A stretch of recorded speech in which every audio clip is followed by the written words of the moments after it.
everybody, and welcome to this week's Everton show. There's no game to focus on, of course, this weekend, but that doesn't mean to say there's going to be some time off for the players, because looming on the horizon next Wednesday is, of course, Leicester City in the Premier League. And I'm delighted to be joined by Phil Jagielka. Does it help that we've got a midweek Premier League game next week? It gives the players something to focus on during a blank FA Cup weekend. Yeah, definitely. You know, it had been too much of a break between the last game, so delighted to have a home game coming up again. Good game against Leicester, and we can hopefully get back to winning ways and start getting a bit more momentum again. Earlier this week, you and I were on the gantry at Goodison Park on a windy, cold night to watch the under-23s. It was a good win for the 23s. Did you enjoy the experience? Yeah, I loved it. Obviously, it was nice to see Seamus come back, put in a solid 60 minutes, but to be up there, obviously, with yourself and having a little bit of fun watching the game and doing a little bit of commentary work was good, and something I'll look to do again. It was a nice game for Seamus, wasn't it? Yeah, it wasn't too difficult. I think the 23s have probably played against harder teams than the young, very young Portsmouth team that they put out, but they had to still go and do the job, and to be fair, from the first minute to the last was pretty much in control of the game, and hopefully that'll give him a little bit of confidence going forward in that competition. There was 1 minute over on the far side when he slid in for a challenge, and my heart was in my mouth. You were probably expecting him to do it because you've been in the same situation yourself, but would that have been a big psychological barrier for him to get over? Yeah, I think so. I spoke to him afterwards, funnily enough. I said I enjoyed your meaty challenge. That was probably not needed on the touchline, but he just looked at me and laughed, said that was obviously for himself. I think he told the lad that he nearly lifted into Rosed, you know, sort of half apologised for doing it, but as soon as he got over that, that's him done. Dusty, he's been flying into challenges and stuff in training, so that box is well and truly ticked now, and onwards and upwards for Seamus. Everybody at the football club delighted to see Seamus Coleman back in action, and we caught up with the Irish defender after the game. Yeah, just getting out there, getting the kit on again, rolling the socks up, getting the shin pads on, getting my boots on again. Just feeling like a footballer and just walking out there was a great feeling. You wouldn't have known you'd been out for so long. A crunching tackle after 20 minutes. Yeah, you know, that was more for me than the young lad. I said that to him at the time. I said that was more for me than you, and he was fine with it. You know, going back to my interviews at the start, I knew tackles and stuff like that was never going to be a bother, and I think it was just more for the couple of fans that were here to show them that there's no psychological effect. If I can ask you about James, obviously a big blow for him, just as he'd come back from injury himself, and obviously he's going to find it quite difficult for the next couple of months. Yeah, he is. Obviously, it was heartbreaking for me to see. Nothing to do with my own injury, just because he's a very close friend and someone that I really admire, and it was nice to see, and you know, he will be back from it. I suppose my first interviews have changed a bit. I want to go out there now every week and do as well as I possibly can to show James that you will be back, you will be fine. So every time I step out at Goodison, every time I step out at training, I'll be doing all I can to be as best as I can be, so he can see on a Saturday, watch a match of the day or whatever, that there's a way back, and I've no doubt James will be okay. How has Seamus been around the place since he's been injured? Surprisingly, really positive. I say surprisingly, that's not because he's not a positive person. It's just, you know, normally when you know you're going to be out for a long period, you know, you do have your sort of dark days and you do get down, but I think the physios would say he must be up there, one of the best patients they've had. Probably a lot better than I was when I was out for that time, but no, really positive. He had the close season where everyone obviously was away from him, and he got on with his early stage rehab, and then ever since then he's had people to bounce off and get through it. But he said there's nothing like playing football. You know, he was delighted, even though obviously there was only a couple hundred people watching it. Goodison the other night. It was nice for him to get back on the turf, and he can't wait to get going again. It's always great for a player to be injured, to know that there's other players within the squad who have been through it, the likes of yourself, Yannick Bolasie, for example, and you're now going to need to be there for James McCarthy as well. Yeah, it's nice to obviously be able to talk to them and see how they feel. Obviously, Funes again, he's been out for a little while, but you know, disappointed, you know, for Jamesy. You know, honest lad, makes a tackle and unfortunately comes away with a broken leg. But you know, the operation's gone well. You know, the realism's probably hit him now. He knows it's a long, slow road to recovery, but thankfully he can look not too far away to his best mate, who's dealt with it really well, and at the moment no signs of it going to hinder him going forward, and hopefully that's going to be something similar for Jamesy. That'll be a big help for Jamesy, won't it? The fact that Seamus has been through it and Seamus is back now playing. Yeah, it's not really the right word to use, but perfect timing to see obviously the from sort of day one to get into play again. So Seamus will be there for him as Jamesy was for Shea. So it's a great relationship they've got off the pitch as well. Friendship, great bond, and I'm sure you'll need him for those other times when you feel things aren't going quite right. It was terrific to see Seamus bombing up and down the right wing, wasn't it, in that distinctive style of his, and it was an easy game for him to come into because Everton were in control from the very first whistle. Yeah, we dominated the game. It was a good game for Seamus to get his fitness in. I don't think he was under too much pressure defensively, but still made his runs, still made his screeches down the asking for the ball down the wing, and like you say, it's fantastic to see him. He's always got a smile on his face, but it seems to be that little bit bigger when he's playing football, and hopefully we see a happy Seamus throughout the rest of the season. Nathan Broadhead took his goal well, didn't he? Yeah, great ball from Fraser, but yeah, great composure. I told him he probably should have had another one with his head. he laughed at me, but the boys, like I say, good bunch of boys at their 23s, and confidence is starting to come back, and that's the main thing. And a few lads did themselves no harm, obviously, the performances the other night. And you made Basala Sambu your man of the match because he scored 2 goals, one of which was a perler. Yeah, I think if I'd have not given it him, it would have been a bit harsh. There was a couple of players that ran him quite close, but the first goal was obviously exceptional, and the second goal summed up his night. He worked tirelessly throughout, and he deserved to make the goalkeeper make a mistake and then slot it home. Well, let's have a little break from conversation now and hear from Gylfi Sigurdsson. He sat down in the My First chair early this week.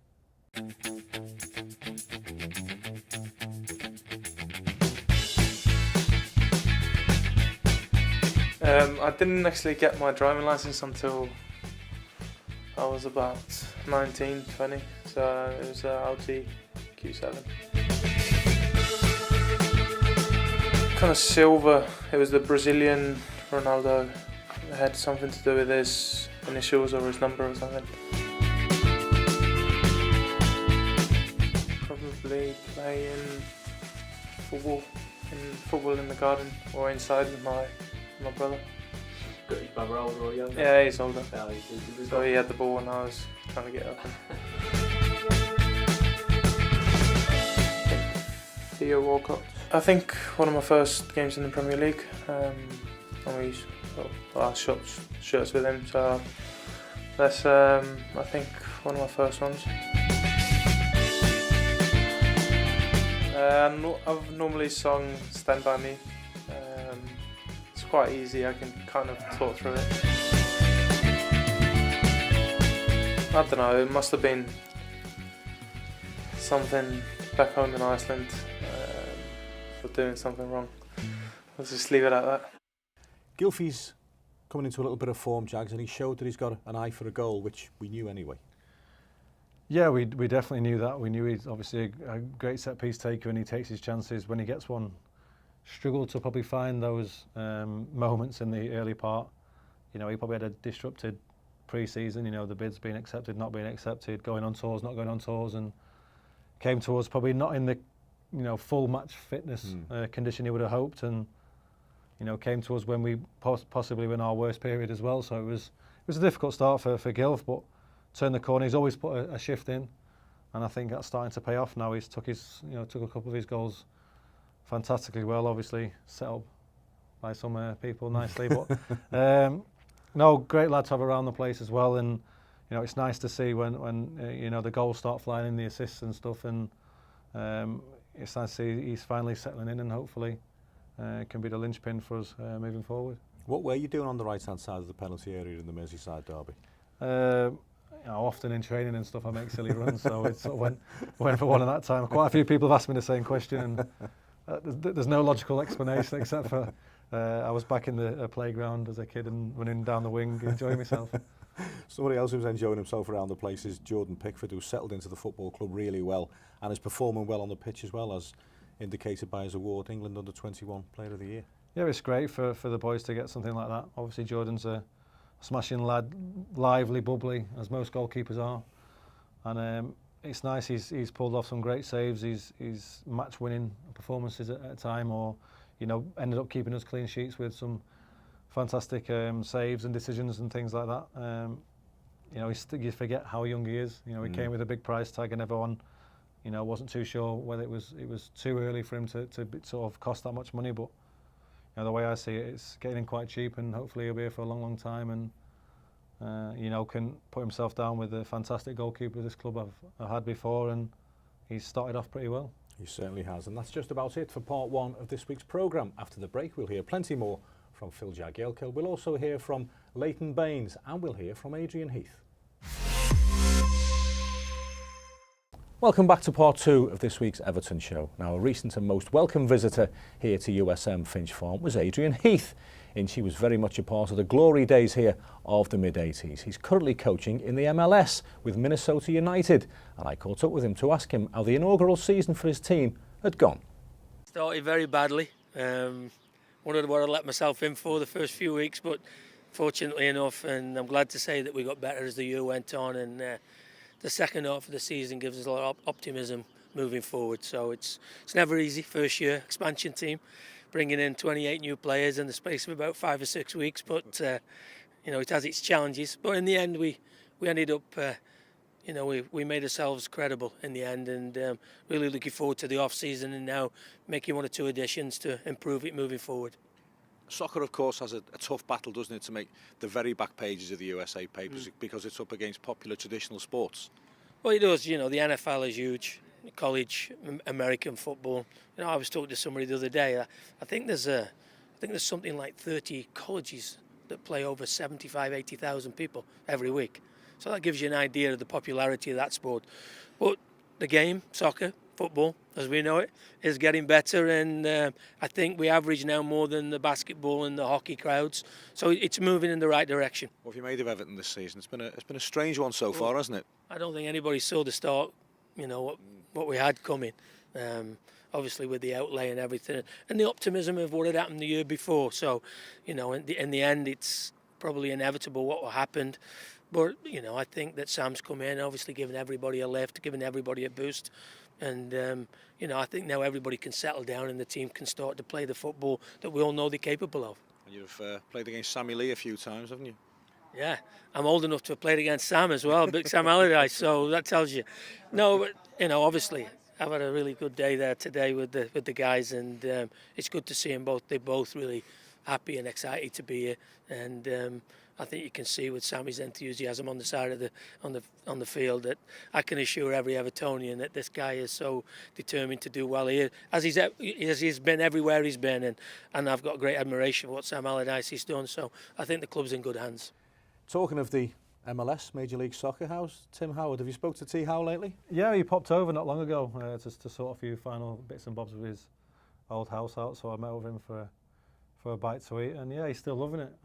Taking a bit of a bigger role at the club, you know, not only playing, but, you know, the background and trying to, I think they're having a bit of a new squad and stuff like that, purpose-built training grounds and all sorts like that. So I think, you know, Colorado are kicking on, and he's delighted to be part of it. Great move for him, wasn't it, to go back there and just see out the twilight days of his career?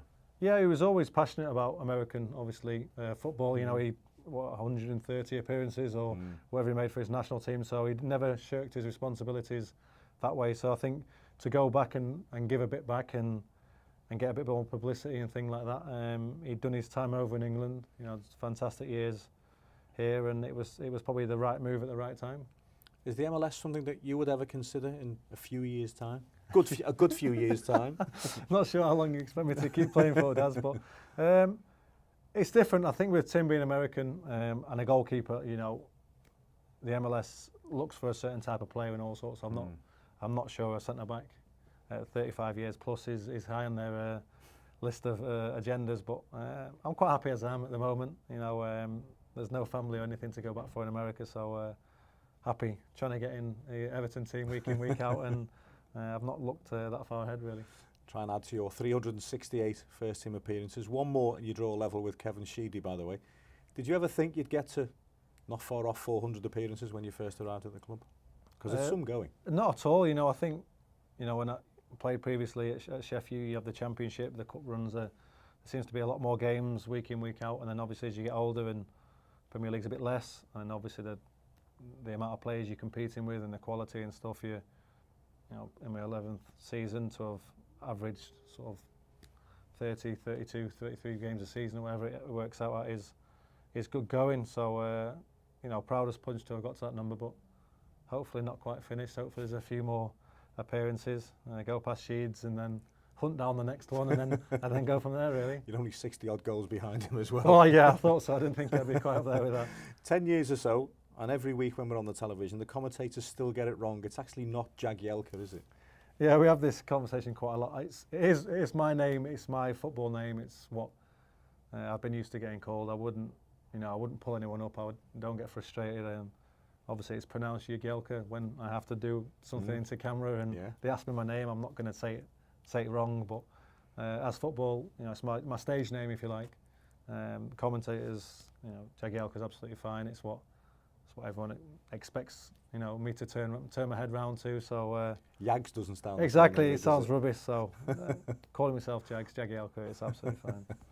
Well, somebody else who's been around for a long time is, of course, Leighton Baines, another player well over 300 first-team appearances for the club. He's been speaking to us about his favourite Goodison Park memories, and it's all part of the season ticket campaign, because next Wednesday, 31st of January, is the deadline for season ticket holders to renew for 2018-19 by using the 12-month direct debit scheme.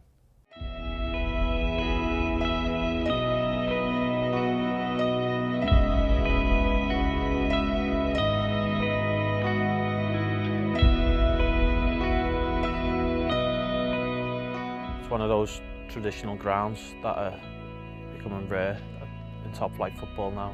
It epitomises, what you associate with, that old English style. It's a ground I grew up going past on my way in and out of town, many times on the bus and whatnot. So, it's got some nostalgia for me. Walking out to Z-Cars is always very special. It probably, honestly, resonates more when I'm watching. I get goosebumps when I'm watching. We've experienced the down years many times, being in close games, and when you do get that back and support, and you can just feel it, that that being willed on to get the winner, or whether you're seeing a game out, you can really feel that, and when it's there, it can make a huge difference. What's Bainesy been like about the place? Has he been a bit more of a bear with a sore head while he's been injured? I wouldn't go that far. I'd say he's just been a little bit quieter, and he's normally quite quiet anyway. So, no, it's been frustrating. He's still been super positive, around the changing room, especially game time and stuff like that. But I think day to day, he's itching to get back on the pitch and help us move forward. Must be doubly frustrating for someone like Bainesy to pick up a semi-long-term injury just as a new manager arrives. Yeah, well, that's the worst possible timing, isn't it? Thankfully, I'm sure the manager has a pretty good idea what Bainesy will offer to the team, when he comes back. But like I say, the first thing you want to do as soon as the manager comes in is train well, put yourself forward to play and then not lose your place. So will add to the sort of the wound that he's got, obviously, without playing. But I'm sure when he gets back, he'll be bombing up and down that left side and, making sure the manager picks him. Do the players still look upon Big Sam as still a new manager, or is he well embedded into it now? I think it's a bit of both. I think players that have played pretty much every game will look at him as being here a while, but the ones that are still looking to cement, more game time and stuff, which is probably about 60-70% of the team, will be still trying to impress as you do with the new manager. So same with the coaching staff. They've settled in really well, but it is still quite early days. Let's have a quick look at some action from the under-18s who edged a 5-goal thriller against West Bromwich Albion recently. A good win for the 18s, gets them right back on track. Yeah, it's nice, when the club from obviously the bottom to the top, with age groups are doing well, and it does spread. You see the vibe around the place. Everyone seems to be walking around with a smile rather than head down. So it's nice to see the young lads, putting pressure on, the 23s that are obviously performing a little bit better again now. So, it's a knock-on effect. And then 23s will be knocking on the first team door, and that's the way it has to be. Yeah, well, it is the way a successful football club of this size needs to be. Anthony Gordon scored a fantastic goal against West Brom, and he's had a little taste of first-team action over in Cyprus. Well, same again. It was the way, obviously, if you were registered loanees and all sorts, it was the most complicated way of picking a squad to go over to to Cyprus. But fantastic, you know, if you're performing well for the team, whether it be the 16s, 18s, 23s, first team, you deserve a chance. And you know, it's nice to have seen those boys that potentially wouldn't have been able to be in the squad if it wasn't for certain aspects. But you know, they must have performed extra special to be given a nudge or a sort of a push out the door towards Cyprus. Let's finish with the first team. Leicester City at Goodison Park Wednesday night. It's a big game, isn't it? Yeah, most games at the moment are big for us. We need to stay in the top half. You know, we don't want to be looking over our shoulder, so it's all about getting points. Yeah, it was a disappointing 1 point against West Brom, but definitely better than coming away with nothing. And if we can pick the 3 points up against Leicester, you know, 4 points from the 2 games, it puts us back on track a little bit, and then the momentum gets us going for the few games that are coming up afterwards. It's another game to look forward to at Goodison Park. Everton against Leicester City next Wednesday in the Premier League. As always, we'll have full audio commentary from that game. And that's just about it for this week's programme. My thanks enormously to Phil Jagielka for joining us. Thank you for watching. Please do join us again in 7 days' time for another Everton show.